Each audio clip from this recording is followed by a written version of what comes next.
Il était une fois, dans le paisible village de Lomara, Eo et Ijoma. Eo et Ijoma étaient le genre de couple que les villageois admiraient et dont ils parlaient avec une admiration discrète. Ils menaient une vie modeste mais heureuse dans un petit village à l'écart de l'agitation des villes. Chaque jour, Eo travaillait dur dans les champs, labourant la terre et assurant la prospérité des récoltes. Ses mains étaient écorchées par des années de labeur, mais son cœur était rempli de joie, sachant que son travail permettait de subvenir aux besoins de leur foyer. Ijoma, quant à elle, était une femme d'une grande résilience et d'un grand talent. Elle passait ses journées à confectionner de magnifiques paniers et poteries, qu'elle vendait au marché du village. Son travail était réputé pour ses motifs complexes et sa durabilité. Même si ses revenus étaient modestes, il suffisait à compléter le revenu. Ensemble, ils parvenaient à joindre les deux bouts, vivant de la terre et de leur petit commerce. Les soirées étaient leurs moments les plus précieux. Après une longue journée de travail, Eo rentrait chez lui, les muscles endoloris mais le cœur léger. Ijoma l'accueillait avec un sourire chaleureux, préparant souvent un repas qui emplissait leur humble demeure d'un parfum d'épices et de légumes grillés. Ils mangeaient ensemble sous le grand baobab près de chez eux, discutant de leur journée de travail, de leurs rêves d'avenir et de leur amour mutuel. « Nous n'avons peut-être pas grand-chose, mais nous avons tout ce dont nous avons besoin, » disait souvent Ijoma, sa main posée doucement sur celle d'Eo tandis qu'il contemplait le coucher du soleil. « Nous sommes plus riches que les rois parce que nous avons l'amour, et c'est ce qui compte vraiment. » Eo acquiesçait d'un signe de tête, mais au fil des ans, une petite graine de mécontentement commença à germer dans son cœur. Alors qu'Ijoma semblait parfaitement satisfait de leur vie simple, Eo commença à se demander s'il y avait autre chose pour lui, au-delà des champs, du marché et de leur petite maison. Il ne fit pas part de ses pensées à Ijoma, mais l'idée persistait dans son esprit, le rongeant silencieusement. Un après-midi de chaleur, tout bascula. Une voiture noire et élégante apparut à l'entrée du village, un spectacle si rare qu'il attira l'attention de tous. La voiture était brillante et élégante, contrastant fortement avec les routes poussiéreuses et les maisons simples du village. Une femme en sortit, vêtue des plus beaux vêtements que les villageois aient jamais vus. Elle s'appelait Ngozi, et sa seule présence suffisait à attirer l'attention de tous. Fille d'un riche homme d'affaires de la ville, Ngozi était venue au village pour affaires, même si son véritable but semblait être d'étaler sa richesse. Sa peau était lisse et impeccable, et chacun de ses mouvements était délibéré, comme si elle savait que tous les regards étaient braqués sur elle.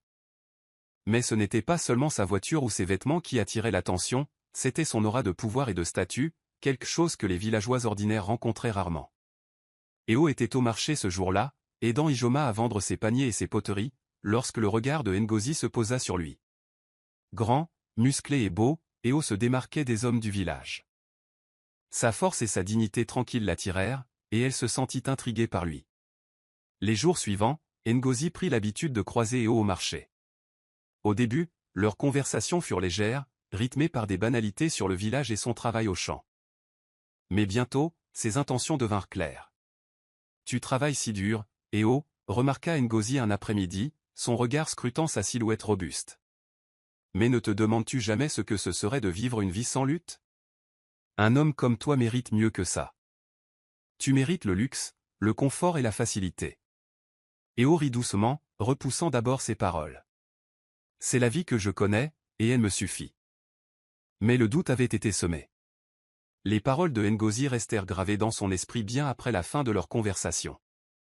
Elle continua de le flatter les jours suivants, lui brossant des tableaux saisissants de la vie en ville, des grandes demeures, des beaux vêtements, des opportunités infinies. Au fil des jours, Eo repensait de plus en plus à la vie décrite par Ngozi. La simplicité de sa vie avec Ijoma commençait à lui paraître insignifiante et étouffante. À la maison, Ijoma remarqua le changement chez Eo. Il était devenu distant, sa nature autrefois chaleureuse et enjouée ayant fait place à une réflexion tranquille. Lorsqu'elle lui demandait ce qui le tracassait, il secouait simplement la tête et répondait « Ce n'est rien, Ijoma. Juste le poids de la saison. » Mais Ijoma savait qu'il n'en était rien. Elle sentait quelque chose qui l'éloignait d'elle, même si elle ignorait encore ce que c'était. Le véritable test survint un soir, lorsqu'Ngozi invita Eo dans sa demeure en ville. C'était une offre qu'Eo hésitait à accepter, mais la curiosité et peut-être l'attrait de sa richesse s'avérèrent trop forts. À son arrivée, il fut stupéfait par ce qu'il vit. La maison était immense, bien plus grandiose que tout ce qu'il avait jamais vu. Les sols étaient en marbre, les lustres scintillaient comme des diamants, et les serviteurs circulaient silencieusement dans les couloirs, s'occupant des moindres désirs de leur maître. Ngozi l'accueillit avec un sourire, ses yeux brillant de plus que de l'intérêt. Alors qu'il s'attable pour dîner, Eo ne put s'empêcher d'être captivé par le luxe qui l'entourait. Tout dans la vie de Ngozi était facile, sans effort et abondant. Elle ne tarda pas à lui faire sa proposition. « Eo, dit-elle d'une voix basse et persuasive, tu n'as rien à faire dans ce village. Un homme comme toi ne devrait pas gâcher sa vie dans les champs. Tu pourrais avoir tout cela, fit-elle en désignant la grandeur environnante, si tu venais avec moi. Quitte le village, quitte Ijoma, et je te donnerai tout ce dont tu as toujours rêvé. Tu n'auras plus jamais à parcourir les champs. » Eo sentit un pincement au cœur. Il pensa à Ijoma, à son amour indéfectible, à son soutien constant, à la vie qu'ils avaient construite ensemble. Mais à cet instant, la richesse et le luxe l'écrasaient. Les paroles de Ngozi l'entouraient comme un étau, étouffant les joies simples de la vie villageoise et les remplaçant par des visions de richesse et de confort. Les jours passèrent, et le conflit intérieur d'Eo s'intensifia. Il essaya d'éviter Ngozi, mais plus il réfléchissait à son offre, plus il se sentait prisonnier de sa vie actuelle. Les rêves qu'il avait partagés avec Ijoma d'agrandir leur petite ferme, de construire une vie commune, lui semblaient désormais insignifiants comparés à la vie que Ngozi lui offrait. Et puis, un soir, il prit sa décision. Eo rentra tard, l'esprit lourd du choix qu'il avait fait. Ijoma, sentant que quelque chose clochait, lui demanda ce qui le troublait, mais Eo refusa de soutenir son regard. Au lieu de cela, il prononça les mots qui lui briseraient le cœur, « Ijoma. Je m'en vais. J'ai trouvé quelqu'un d'autre. Je ne peux plus faire ça. » Le cœur d'Ijoma se brisa à ces mots, mais elle garda son calme. « Tu fais une erreur, Eo, dit-elle doucement. Mais si c'est ce que tu veux, alors vas-y. Je ne me mettrai pas en travers de ton chemin. » C'est ainsi que, le cœur lourd, Eo fit ses bagages et quitta le bâtiment qu'ils avaient construit ensemble. L'élégante voiture noire de Ngozi l'attendait dehors. En s'installant sur le siège passager, il jeta un dernier coup d'œil à Ijoma, qui se tenait à la portière et le regardait partir. « Tu as fait le bon choix, » dit Ngozi en souriant tandis qu'il s'éloignait, laissant derrière le village et Ijoma. Au début, la vie avec Ngozi était tout ce qu'Eo avait imaginé. Il portait les plus beaux vêtements, participait à des fêtes somptueuses et vivait dans une demeure surplombant la ville. Il mangeait les meilleurs plats, fréquentait les gens les plus riches et, pendant un temps, il crut avoir pris la bonne décision. C'était la vie dont il avait toujours rêvé, une vie de confort, de prestige et de pouvoir. Mais avec le temps, Eo commença à voir les failles de sa nouvelle vie. Ngozi, qu'il avait autrefois comblé d'attention, le traitait désormais avec indifférence. Elle était distante, froide et préoccupée par ses propres affaires. Leur conversation, autrefois pleine d'excitation et de flirt, était devenue superficielle et transactionnelle. Elle le traitait plus comme un complice que comme un partenaire, et Eo commença à se sentir perdu. Malgré le luxe qui l'entourait, il se sentait vide. La simplicité de son ancienne vie lui manquait, la chaleur de l'amour d'Ijoma, la satisfaction de parcourir la campagne, la paix qui accompagnait leurs soirées tranquilles sous le baobab. Il avait troqué l'amour contre la richesse, et maintenant, le vide dans son cœur était plus grand que jamais. Un jour, alors qu'Eo était assis seul dans le grand salon, Ngozi revint d'une de ses nombreuses sorties. Elle le regarda d'un air désintéressé, comme s'il n'était qu'un meuble dans sa grande demeure. « Eo, dit-elle d'une voix monocorde et ennuyée. Ça ne marche plus. Eo cligna des yeux, ne comprenant pas ce qu'elle voulait dire. Que veux-tu dire? J'ai trouvé quelqu'un d'autre, dit-elle d'un ton détaché, comme si elle parlait de la météo. Quelqu'un qui peut m'offrir plus que toi. Eo la regarda, stupéfaite, mais avant qu'il puisse répondre, Ngozi haussa les épaules et s'éloigna, le laissant assis, stupéfait, dans un silence. Il avait tout abandonné pour elle, et maintenant, elle le rejetait comme s'il n'était rien. En quelques jours, Eo se retrouva chassé de la maison de Ngozi avec pour seul bagage les vêtements qu'il portait. Il n'avait ni argent, ni toit, ni personne vers qui se tourner. La vie qu'il avait abandonnée était désormais hors de portée, et la richesse qu'il chérissait autrefois avait disparu. N'ayant plus d'autre choix, Eo entreprit le long voyage de retour vers son village. N'ayant pas d'argent pour le transport, il marcha. Les jours se transformèrent en semaines tandis qu'il avançait sur des routes poussiéreuses, mendiant nourriture et abri à des inconnus qui le regardaient à peine. Sa silhouette autrefois forte et musclée avait dépéri, et les beaux vêtements que Ngozi lui avait offerts étaient maintenant en lambeaux et sales. En marchant, Eo pensait à Ijoma.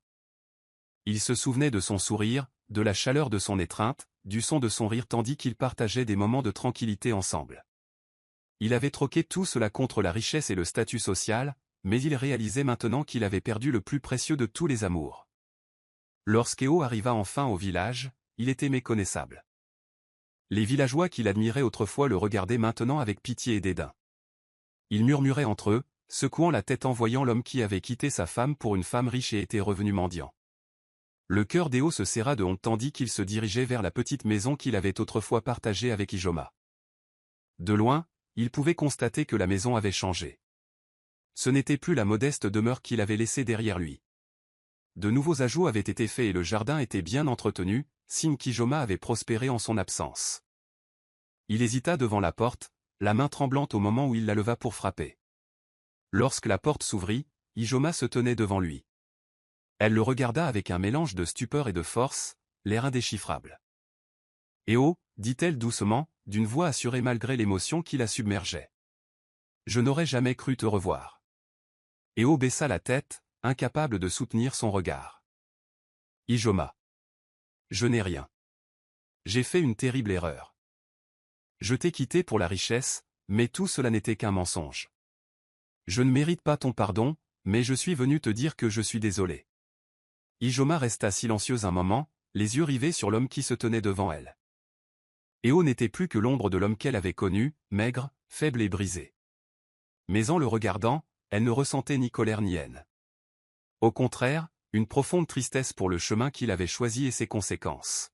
« Tu avais raison, Eh oh » dit-elle enfin d'une voix calme mais ferme. « Tu ne mérites pas mon pardon. Mais je ne te déteste pas. J'ai tourné la page. J'ai construit une vie sans toi, et j'en suis plus fort. » Eh oh leva les yeux, les larmes aux yeux, voyant la vérité dans ses paroles. Ijoma avait non seulement survécu à sa trahison, mais elle avait prospéré. Elle était devenue une femme d'affaires prospère dans le village, et son artisanat était désormais recherché par les habitants des villes voisines. Elle avait transformé la douleur de son abandon en force et en prospérité. Ijoma. J'étais un imbécile, murmura Eh oh d'une voix brisée. Je pensais que la richesse m'apporterait le bonheur, mais elle ne m'a apporté que le malheur. J'ai laissé la seule véritable richesse que j'ai jamais possédée, Eh oh. Ijoma soupira, le cœur lourd du poids du passé. Elle avait profondément aimé Eh oh, et sa trahison l'avait blessée plus que tout ce qu'elle avait jamais vécu. Mais elle avait guéri, et maintenant, elle n'était plus la même femme qu'on avait laissée derrière elle. Je t'aimais, Eh oh, dit-elle d'une voix douce mais résolue.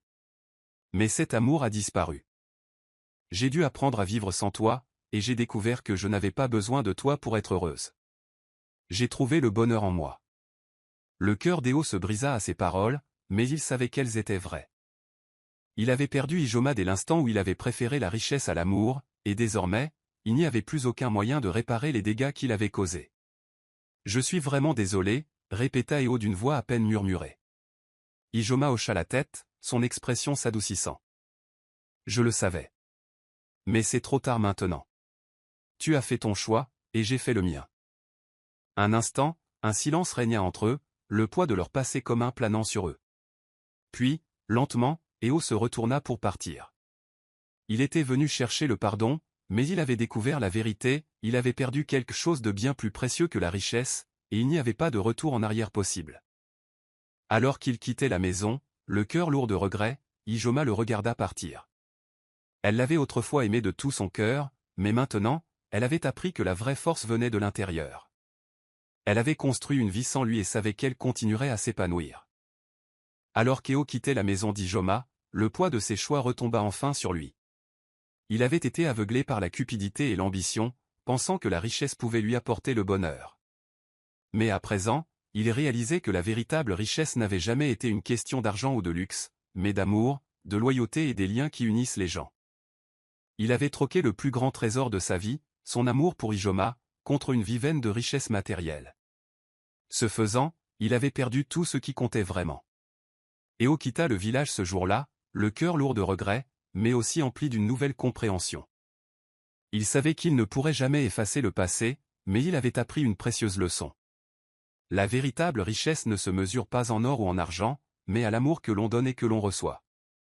Ce sont les personnes qui nous soutiennent, les relations que nous entretenons et la gentillesse dont nous faisons preuve envers les autres qui nous enrichissent. Ijoma, quant à elle, continuait de prospérer.